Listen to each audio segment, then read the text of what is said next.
Hi everybody, this is part 2 of the 2004 Mini Cooper S clutch replacement video. In part 1 I took apart the car and removed the transmission and found a whole bunch of gunk inside the bell housing. In this video I'll be completing the job. I'll be replacing the flywheel and the clutch and the rear main seal and putting everything back together. Let's get this out of the way for now. Alright, we'll get under here and remove this pressure plate, and these are using a reverse Torx E8 size bolt.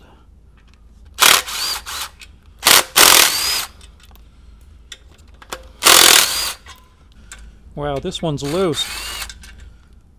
Found a loose bolt. There's 2 bolts where the heads are stripped. Apparently whoever installed this clutch did a really great job, and they've stripped off 2 of the heads here. So I'm going to have to grind them off to get this pressure plate off.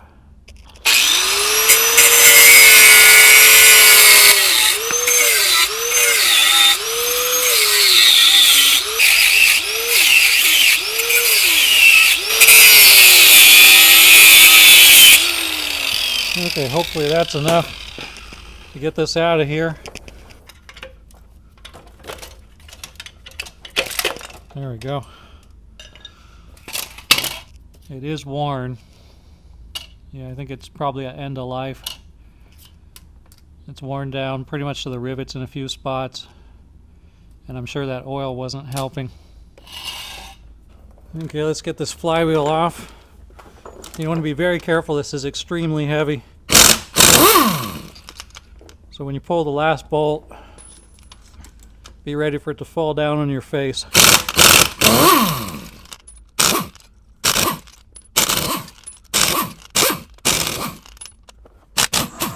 So just be real careful taking the flywheel off. It's about 27 pounds, really heavy.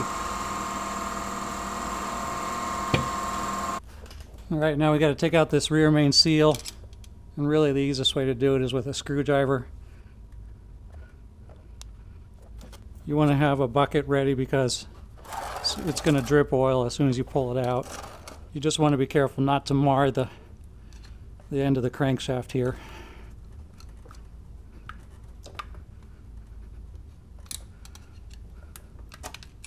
There it goes. And stripping some oil. Looks like the surface on the end of the crankshaft is in good condition, so we'll just install the new seal and it should be good to go. So to make it slide in easier, I'm going to put just a little bit of oil on the leading edge of the seal. And also note that on the back there's a spring here. When you're installing it, don't let the spring come off.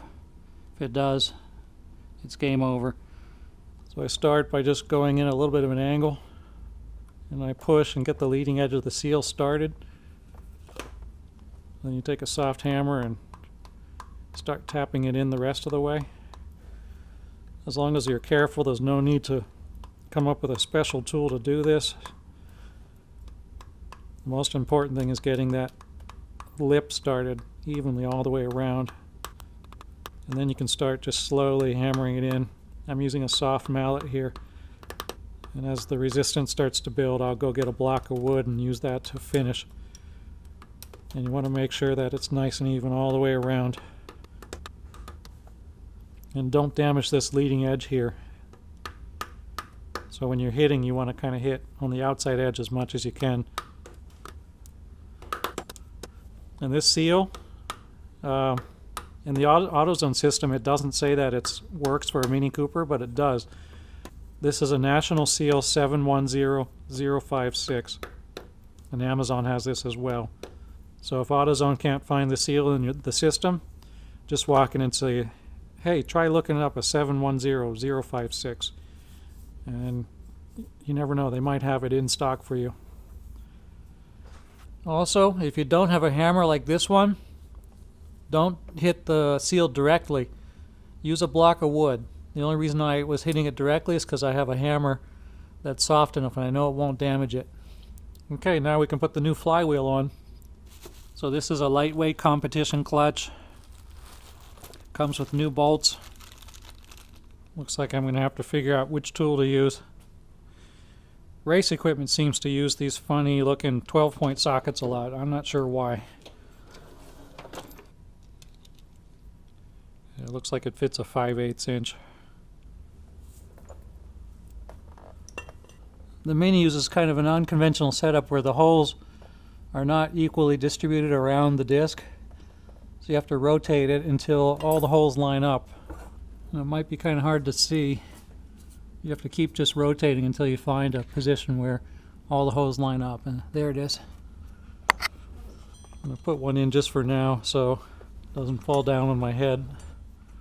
And put a little thread locker blue on these bolts.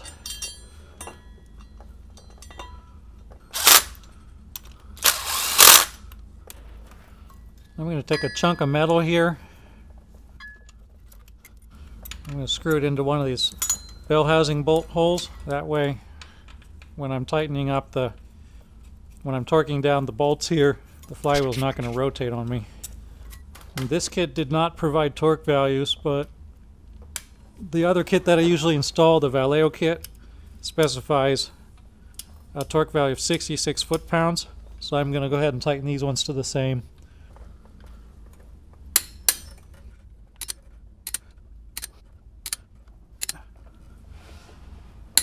Okay,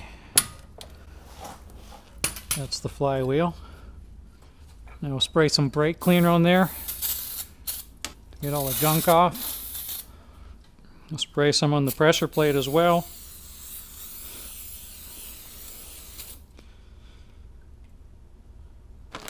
And I had a viewer tell me I don't need to spray any cleaner onto the clutch disc itself. We just need to make sure that we don't get it dirty. So we'll get all the bolts and the alignment tool ready. And when you install it, you want to make sure that the side with the spring sticking out goes towards the bell housing and the flat side goes towards the engine. So I'm going to get it roughly aligned first, just enough that I can put a couple of bolts in. Then I'll go back and use the alignment tool, which really doesn't do much on a Mini because there's no pilot bearing. So what I like to do is go around and feel the edges, how close the clutch disc is to the edge of the flywheel. And on this race flywheel, it's super easy. I can just get my fingers right in there. But even on the stock or the Valeo kit, I can do the same thing. I just want to push the disc around until I can feel that it's equal everywhere. And the closer I get it to being perfectly centered, the easier it will be for the transmission input shaft to go into the center of the clutch. Because obviously as soon as I tighten this down, it's not going to move. And it probably goes without saying, but you want to tighten these bolts up little by little. As you tighten these bolts up, the springs will be compressing. So you don't want to tighten one bolt up super tight. You want to go around and do it in a couple of passes to avoid warping anything.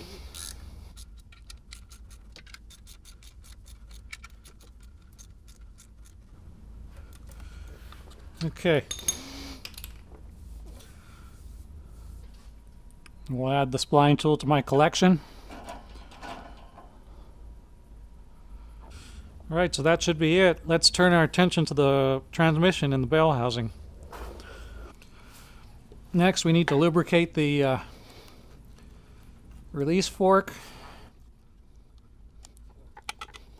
We'll lubricate the push thingies. Put some lubrication on the guide tube and on the input shaft. Don't put too much, just enough so it slides in and the clutch can move freely on it. A little bit is all you need. Now we'll go get the throwout bearing and put that on.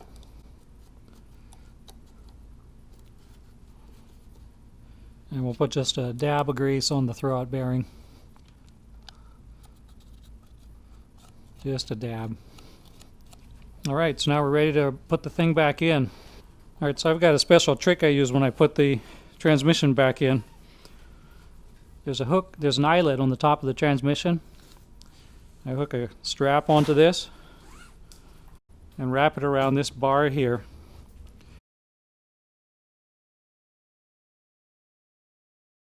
So when I'm lining up the input shaft, I don't have to deal with all that extra weight. I can just worry about getting it lined up. So I'll roll it back in there. It doesn't line up perfectly, but it lines up close enough that it takes off almost all the weight off of the transmission, and I don't have to deal with that. The other benefit to this method is I don't have to worry about trying to make the angle right on this transmission jack, because the bottom of this transmission is a really funny shape, and it's almost impossible to get the angles to line up the way they have to be. So I just have to get it, you know, close, and then I can wiggle it in place by hand. All right, we'll do the rest with the strap. Let's see how that goes.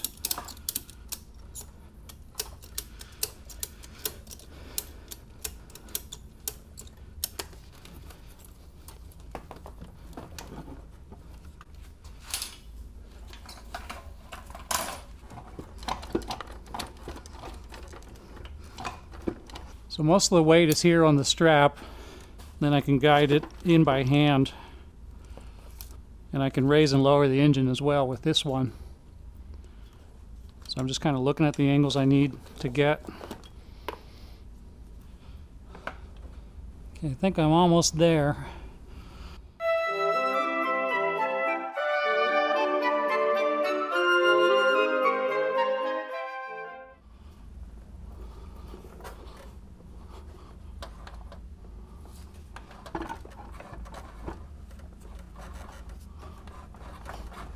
There it goes.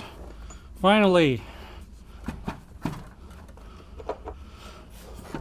I got a few bell housing bolts I'll just put in real quick.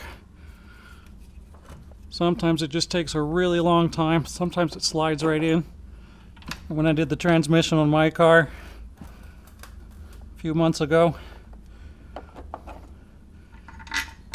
the engine was laying on the ground, and it took maybe 10 seconds for us to mate them up. Usually this takes about, I don't know, 5 or 10 minutes, but this one took at least probably a good half hour. But now that it's in, we can start guiding these bolts in and pull the two halves together. We just want to be really careful that we're not forcing anything that's not supposed to go. I'm going to make sure that there's nothing caught in between the gaps or anything like that.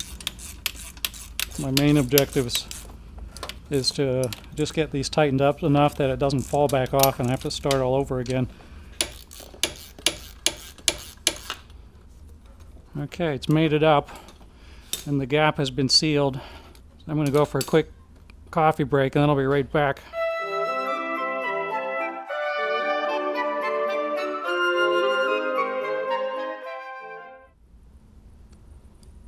Alright, back from coffee break. I can now remove this one, I think. It wasn't easy, but it was easier than trying to maneuver it from underneath with all the weight coming down on top of me. And what I'll do first, before I go any farther, I'll reconnect the clutch slave cylinder and press the clutch with my foot and make sure it feels like it should. Because the last thing I'd want is put it all back together and find out nothing's working. I know somebody who did that. They did a whole clutch job and they had the car all put back together, then tried to push the pedal and nothing happened. So they had to take the whole thing apart, and they found out the clutch fork had been pushed forward and was pointing the wrong direction. So you don't want to do that. All right, let's test the clutch pedal. And it feels good. It's a little bit stiffer than stock because this is a competition clutch.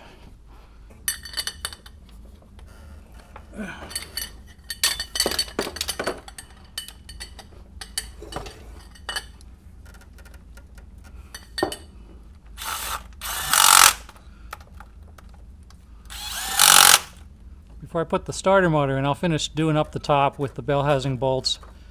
It'll be easier to do the work while these wires are still loose. There's a bracket here that attaches to the top starter motor bolt, and everything will tighten up when I reconnect that bracket. We've got several tight bell housing bolts to put in. Okay, there's another one here, which is going to be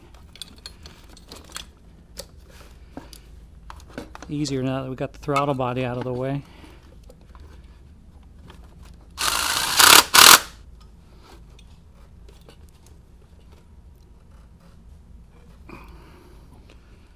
The last one hides here behind the intake tube. So it looks like it is possible to take the transmission out without taking off the entire intake, but you do have to take the throttle body off at the very least. And I think having the intercooler off actually helps, so I can see what I'm doing. It would be pretty crowded without that. So I'll put the floor jack on here to raise the engine up.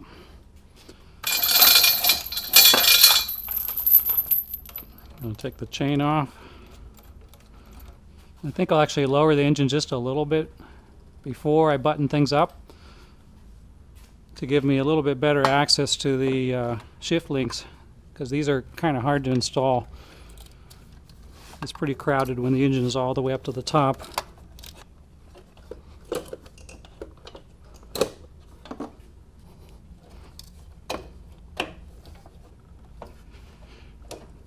Okay, those are back on. Get this bar out of the way. I went ahead and installed the transmission side motor mount. The GoPro camera, the battery died and it didn't record it. But basically I just put this bottom one in first, making sure to attach this bracket on the front with the wiring. And on the back there's a bracket for the clutch slave cylinder. And then I attached this top bracket after that.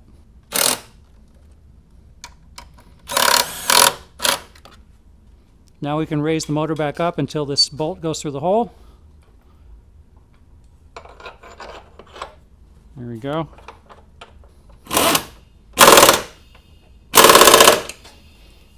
Then we can put the weight back on the mount and pull the floor jack out.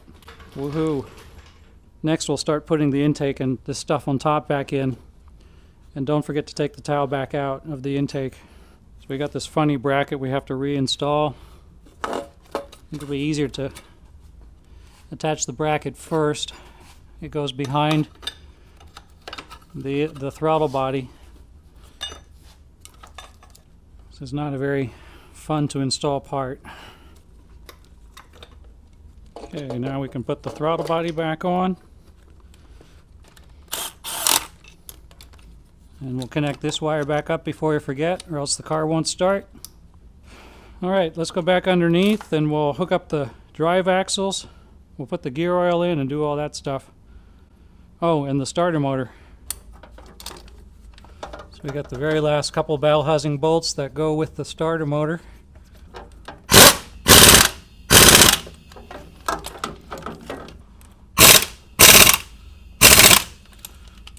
And put the lower heat shield back in. Then we'll go back up top again and do this little 10mm bolt, which is right here. Alright, next I want to put the axles back in. And you want to make sure that this carrier bearing is pointed the right direction. Otherwise you got to pull it back out and start over. There we go.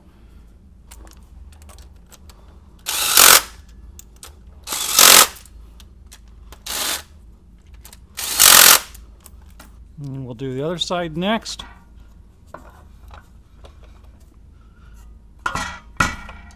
There we go. Before I do anything else, I'm going to put gear oil in. So one, I don't forget, and two, there's a lot more room here than if I wait until after the subframe's in. And I've got a method I like to use to get the gear oil in. I'll punch a hole in the side of the bottle up high, and then I'll drill a hole in the cap and put a hose in. Then I'll use compressed air to squirt the oil into the transmission. You want to dial down the gauge on your compressor to about 20 pounds so you don't explode the bottle.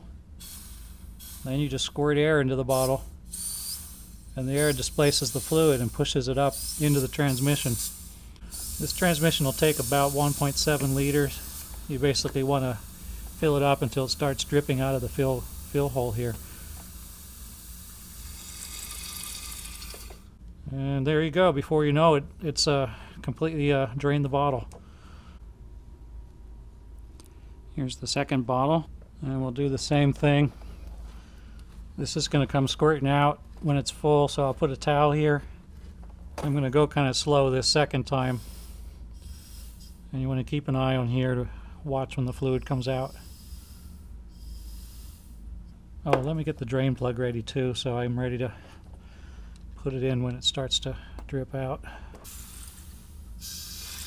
There we go. Started to drip out, so we'll put the plug in.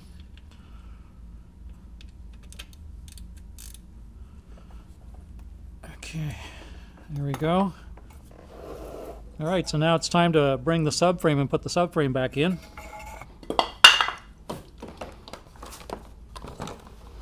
We'll push it on back in.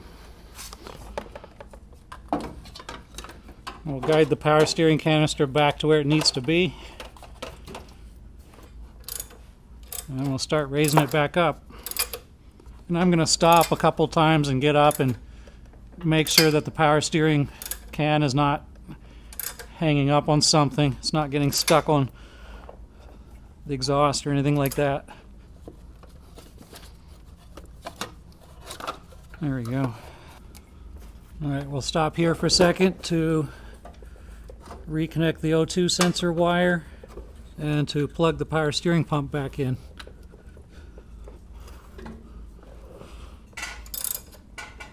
Alright, we just want to kind of guide it back in. I'm going to put a couple of bolts in the back here to kind of line it up. As we raise it, it should contact this centering dowel right here. Sometimes though the back will contact before the front. In that case, I'll put some bolts in there to kind of line it up. Okay, the dowels are lined up.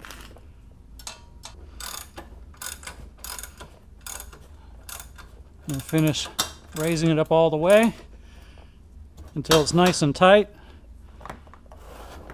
Then we'll go back and do up the bolts.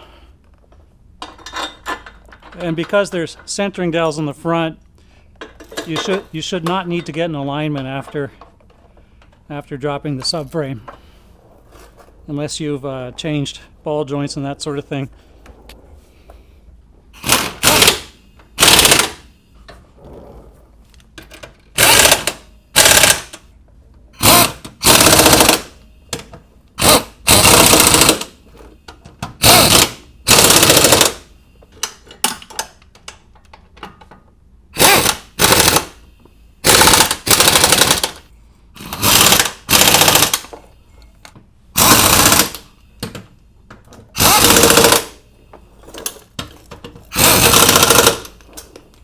Alright, now we can remove the transmission jack. We can do up the dog bone again.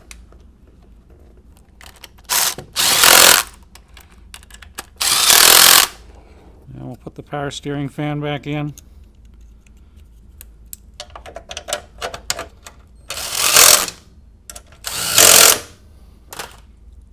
Next we'll do up the suspension bits.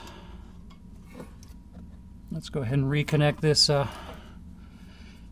headlight leveling sensor. And we'll reconnect the backup sensor too while we're under here. We'll go ahead and reconnect the steering linkage as well before I get to the suspension. Alright, now we'll do the suspension bits.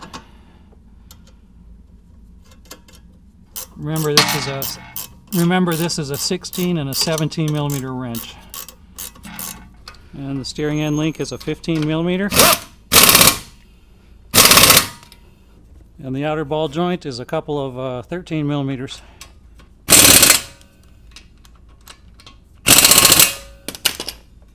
And when you're done, just check the heat shield here to make sure when the subframe was going up, it didn't bend it and push it into the brake rotor. Alright, so that's pretty much everything underneath. The only thing I really have left to do is put the air box on, finish buttoning up the power steering fluid reservoir, putting the front end on, filling it up with coolant, and then giving it a test drive. So I'd say probably we have less than an hour to go. Alright, so let's start at the back and work our way forward, kind of. So I'll do the power steering reservoir first. Oh yeah, we also have to put this upper heat shield back on. Let's put the air box in next.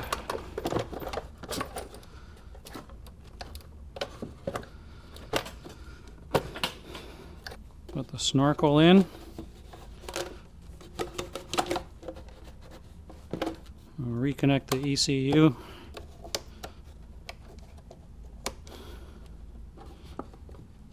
Put the air filter back in.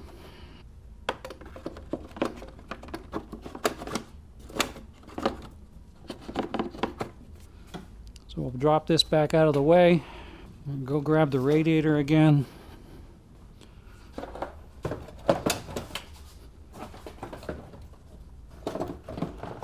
Just kind of line it back up. I want to make sure that the air conditioning service port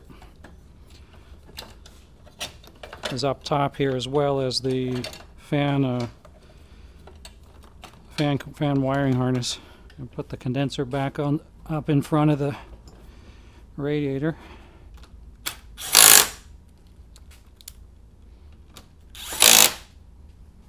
There's a 10mm bolt that goes through here.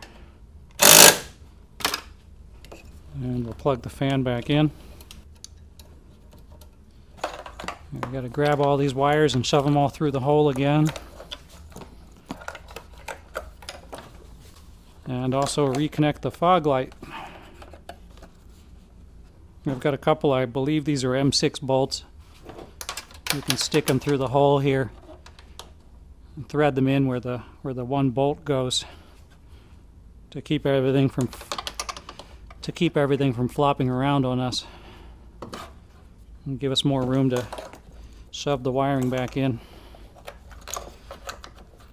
Plug the horns back in first. I wonder if you could get the horn and the lights backwards, and then every time you turn the lights on, the horn would go like crazy, and when you honk the horn, the lights would flash. Put the upper radiator hose back on. Alright, next is a lower subframe.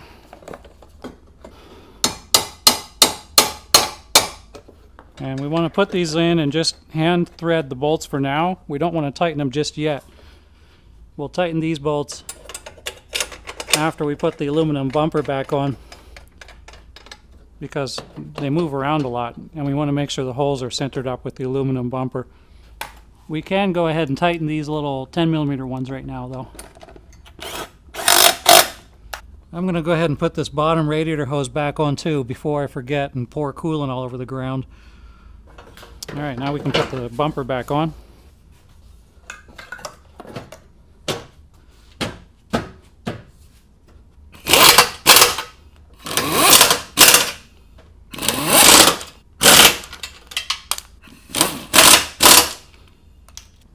Now we can put the bumper cover back on. So you got to fish all these wires back in here. Ambient sensor wire goes through here. And we put the ambient sensor back in this little clip here. And then just lift up a little bit. These clips go under here. And then line it up with these two Torx screws, and then just start screwing it on.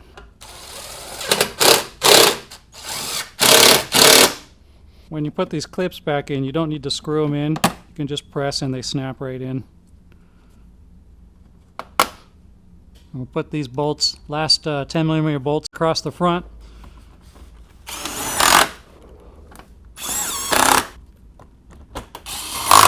And then a couple of plastic Phillips heads.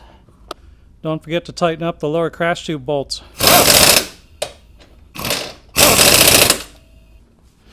And put the wheels back on. Alright, that's everything except for putting the coolant back in. The Mini's a little bit finicky. It likes to get air bubbles in the coolant in the hoses. So we have to pour it in kind of slow. And then even after the reservoir is full, we'll need to run the car with the heater on until pressure builds. And then the air bubbles will force their way up to the front here. So we'll run the car with this closed until pressure builds, and then we'll open it and allow the air to escape, and then we'll close it and open it a couple of times over about 10 minutes or so until air no longer comes out here. So basically fill the reservoir up all the way and keep adding water until the level stops dropping. Then put the cap back on and run it. So while I'm waiting for that level to drop, I'll go reconnect the battery. Okay, it looks like the level stopped dropping, so I'll close that. All right, let's see if the car starts.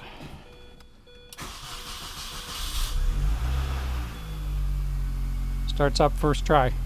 All right, so we want to turn on the heater and run it up to high maximum temperature. We want to get coolant circulating through the heater core and pushing out any bubbles that might have formed. We're going to idle the car until the temperature comes up and pressure builds. Then we'll bleed the air out. And I'm going to leave it on the jack stands for now. I want to make sure when I check for fluid leaks that I do it when the car coolant is under pressure, because sometimes coolant leaks will only be evident when the system is pressurized. So far so good. It looks like we don't have any new leaks. Okay, I'm starting to feel pressure here, so I'll open this up.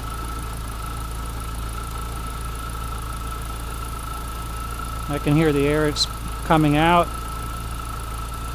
I'll close it back up again. All right, let's open it up. It's built pressure again. Okay, now liquid's starting to come out, so we're getting a mixture of liquid and air. Okay, it looks like it's died down. Now it's just liquid, so I'll close it up again, and we should be good. Let's go take it for a test drive. Really stiff competition clutch. It's really touchy, so you got to kind of rev it up as you go. I'm not sure if I'd recommend this for normal street driving. You're going to get a real workout with your left foot.